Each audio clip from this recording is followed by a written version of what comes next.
Halo anak-anak, salam sehat untuk kita semua. Anak-anak sekalian, sekarang berjumpa lagi bersama Ibu Christine. Sekarang kita masuk di video pembelajaran berikutnya, yaitu di tema 5, subtema 2, muatan pelajaran bahasa Indonesia. Untuk materi kita yaitu tentang ungkapan permintaan tolong dan membaca puisi. Anak-anak sekalian, sebelum kita masuk di materi, kita harus mengetahui bahwa tujuan dari pembelajaran kita yang pertama, memahami tentang ungkapan permintaan tolong. Yang kedua, mengetahui cara membaca puisi dan cara menilai pembaca puisi. Sekarang kita lihat yang pertama. Yang pertama ini kita belajar tentang ungkapan permintaan tolong. Manusia adalah makhluk sosial yang artinya manusia tidak dapat hidup tanpa bantuan dari orang lain. Ketika kamu mengalami kesulitan, kamu dapat meminta tolong kepada orang lain dengan cara yaitu mengucapkan ungkapan permintaan tolong. Jadi anak-anak, manusia itu adalah makhluk sosial dan makhluk sosial itu artinya manusia tidak dapat hidup tanpa bantuan dari orang lain. Jadi kita hidup itu harus memerlukan orang lain. Kita tidak bisa hidup sendiri. Kita memerlukan orang lain untuk meminta bantuan. Kita meminta bantuan kepada orang lain dengan mengucapkan kata tolong. Ungkapan permintaan tolong itu adalah kalimat ajakan yang diperhalus. Ungkapan ini diucapkan seseorang guna meminta bantuan orang lain untuk melakukan sesuatu. Di sini ada contoh kalimat permintaan tolong. Yang pertama, anak-anak, sebelumnya anak-anak harus ketahui bahwa kata tolong dapat digunakan dalam kalimat perintah. Di sini ada contoh percakapan antara Lani dan Komang. Lani, ibu guru memintaku mengambil buku. Tolong temani aku ya Komang. Komang, baiklah, aku akan menemanimu ke ruang guru.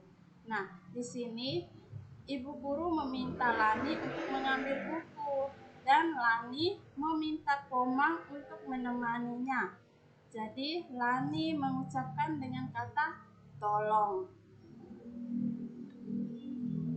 Contoh ungkapan permintaan tolong yang berikutnya. Di sini juga ada percakapan antara ibu guru, Andi dan Randi. Ibu guru, anak-anak, ibu membawa kaligrafi. Bisa minta tolong untuk dipajang di dinding kelas?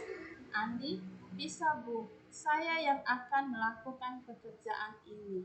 Randi, aku akan membantu memasang kaligrafi itu Andi. Andi, baiklah Randi.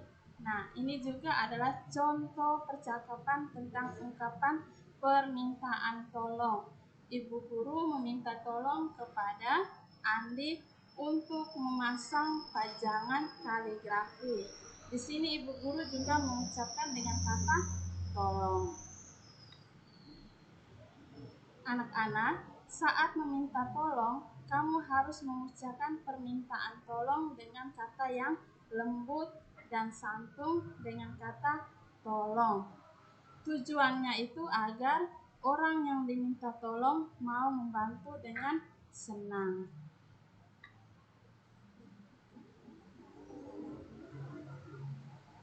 Sekarang yang kedua, membaca puisi.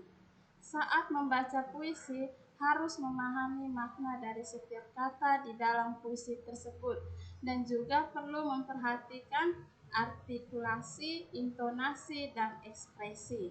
Nah, di sini artikulasi adalah kejelasan pengucapan saat membaca puisi. Sebaiknya setiap kata diucapkan dengan jelas dan tidak terburu-buru. Itu yang dinamakan dengan artikulasi. Yang kedua, intonasi. Intonasi ini artinya ketepatan nada saat membaca puisi. Digunakan suara yang tidak terlalu kencang atau terlalu pelan. Itu yang dinamakan dengan intonasi. Yang ketiga, ekspresi. Ekspresi artinya raut wajah saat membaca puisi. Sebaiknya ekspresi yang digunakan harus sesuai dengan isi puisi. Itu yang dinamakan dengan ekspresi. Jadi artikulasi, intonasi, dan ekspresi ini adalah hal-hal yang harus diperhatikan di saat kita membaca puisi.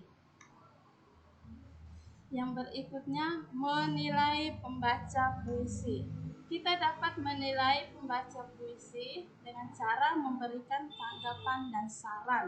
Saran berfungsi untuk membantu temanmu agar lebih baik dalam membaca puisi. Jadi, kalau ada teman kalian yang membaca puisi, kalian melihatnya. Setelah itu, kalian bisa menilainya. Contoh menulis tanggapan pembacaan puisi itu ada dua ya. Jadi kalau ada teman yang membaca puisi, kita bisa menilai mereka. Yang pertama itu kita menilai kelebihannya. Kelebihannya contohnya di sini si Dedi ini membaca puisi. Setelah itu kalian menilai si Dedi ini. Nah, kelebihan dari Dedi ini yaitu saat membaca puisi sangat percaya diri.